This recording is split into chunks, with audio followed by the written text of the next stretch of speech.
Hey everybody, Dr. Caitlin here with Fit PT. Today I'm here to talk to you about one of my very favorite topics. It's diaphragmatic breathing. And if you are someone who was like my old self, who believed that they knew everything about diaphragmatic breathing because it was belly breathing and they've been taught this and they've practiced it, I'm here to tell you right off the bat that that is not necessarily the case, okay? There's lots of different intentions and there is benefit to belly breathing, but diaphragmatic breathing is a little bit different. So you've probably heard me talk about this before. I have taught diaphragmatic breathing in a video previously, laying on your back and also on your belly, but today I'm here to talk to you about a little bit more functional position, and that's in seated. And really the reality is we want to be able to use this diaphragmatic breath strategy in our everyday life. That's the whole point, right? So we spend a lot of time sitting and we spend a lot of times standing in our everyday life. And so to be able to be in an upright position and learn how to use this strategy effectively for your core and the rest of your body is really what we're here for, all right? So before we start, I want you to create this image for me, okay? So picture kind of where your rib cage is, right? Top, bottom, front, back, sides. And I want you to picture your rib cage and your lungs very much like a balloon. So what does a balloon do when you put air into it? It inflates, right? So when your balloon inflates, it gets bigger in all directions. Balloons, unless it's like a clown balloon, doesn't just inflate in one direction, okay? So as we're breathing into our lungs, we're getting bigger, 360 degrees, and then this exhalation brings this natural kind of recoil back towards center. So we're gonna practice that here together. I'm going to encourage you to resist the temptation to change or modify or do anything specific with your tummy or with your pelvic floor and pelvis, okay? Stuff might happen, but just don't worry about that for now. All right, so your hands, I'm gonna suggest, are gonna go kind of like bear hands around the sides of your rib cage below your chest. And I want you to just kind of relax your shoulders down and sit up nice and tall. All right, you can sit in whatever position. You could be in a chair, you could be kneeling like I am, sitting on some yoga blocks or maybe crisscross. Just find a comfortable seated position here, okay? Now, eyes can be open or closed. If it helps to watch me, you're welcome to. I want you to picture that balloon mentality, and as you inhale, you're gonna breathe into your lungs and create a 360-degree movement, okay? So it's gonna look like this. And then exhale. Inhale, expand all directions. Exhale. One more time here. Inhale in all directions. Exhale. Okay, so hopefully you could see a little bit of that in my body through the camera, but even more importantly, hopefully you could feel it in your own body, okay? So the goal with that hands-on contact is to feel your rib cage expanding outward and then even a little front to back. Okay, so a lot of times when we're cueing diaphragmatic breathing incorrectly, we're just focusing on the front connection and the front movement, and really that's incorrect. That's actually not as helpful, and it's really not focused on the diaphragm at all. And so I want you to really be mindful of allowing your rib cage and your lungs to expand in that way, okay? So that's something, if it is challenging for you, if it feels kind of restricted, that would be a good place to start to practice that.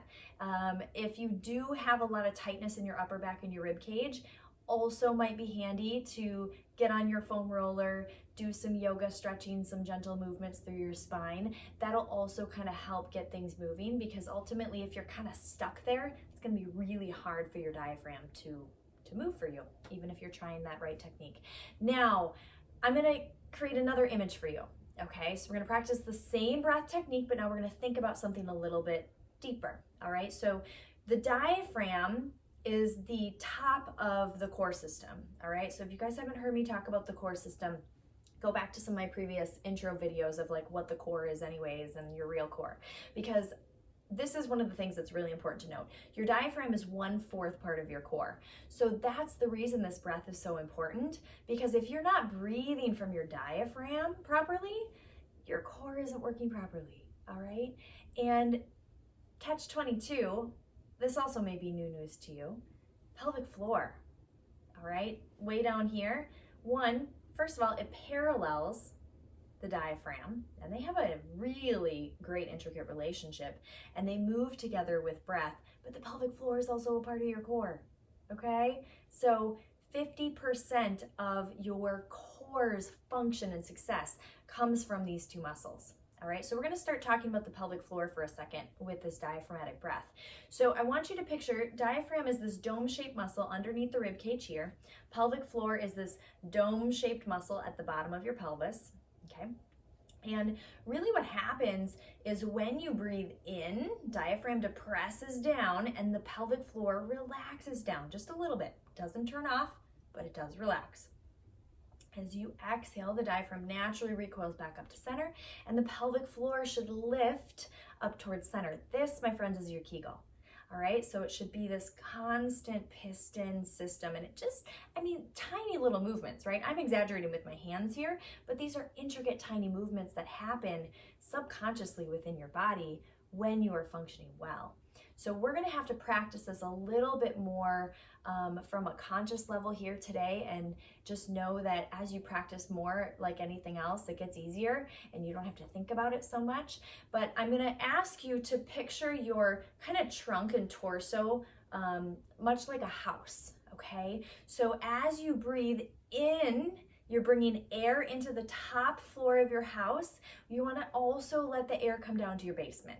Okay, so we're gonna practice breathing from the top floor of your house all the way down to your basement, which is gonna be your pelvic floor, all right? If it helps you to put hands here again, you can. So I want you to close your eyes. This is gonna take a little bit more mental effort perhaps. So as you take a breath in, I want you to see if you can breathe that air down into your basement, into your pelvic floor, and then as you exhale, let it naturally just kind of come all the way back to center. Good, take a big breath in. Exhale. Big breath in.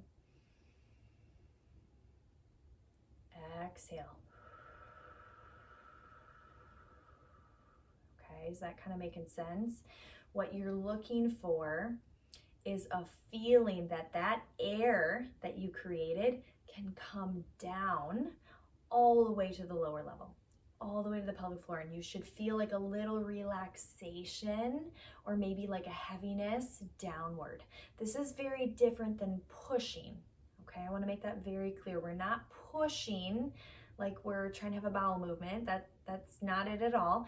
We're trying to inhale and send that air to that area and allow the pelvic floor to relax and expand.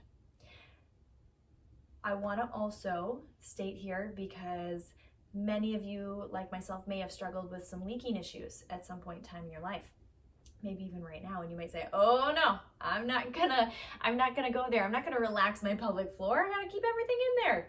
I don't want to leak. And I will tell you that this is actually part of the healing process and the recovery process from leaking, is learning to inhale and expand, exhale, contract your pelvic floor the right way with your breath. That actually helps you stop leaking. So many times I treat women who are struggling with leakage, and they're holding their pelvic floor so tight all the time, and that's part of their issue, because a tight pelvic floor is not a strong pelvic floor. And so step one of solving a leaking issue is, one, learning how to breathe from your diaphragm. Two, how to breathe from your diaphragm and allow your pelvic floor to relax. And then we talk about Kegels and activation and strength. Okay, so that's part three. Everyone, when they start talking about leakage, start talking about Kegels right away. And that's actually step number 3. All right, so if that's you, we should chat, but just know that that inhalation breath is really good for you, and you need that, and it will not cause more leaking or prolapse issues or more pelvic floor dysfunction. It will help solve those issues. Okay, so 2 strategies to practice for you. That inhalation expansion is a good place to start, and that inhalation breathe into your basement of your pelvic floor is kind of the next place to start. All right, thank you all for joining me in this video, learning all about the diaphragmatic breath. I hope that the next time that you're playing on the floor with your kiddos, you're driving those many hours in the car, that you are thinking of this and you're just, again, sprinkling little bits of this practice throughout your daily life. All right, I hope you join us again. Stay well.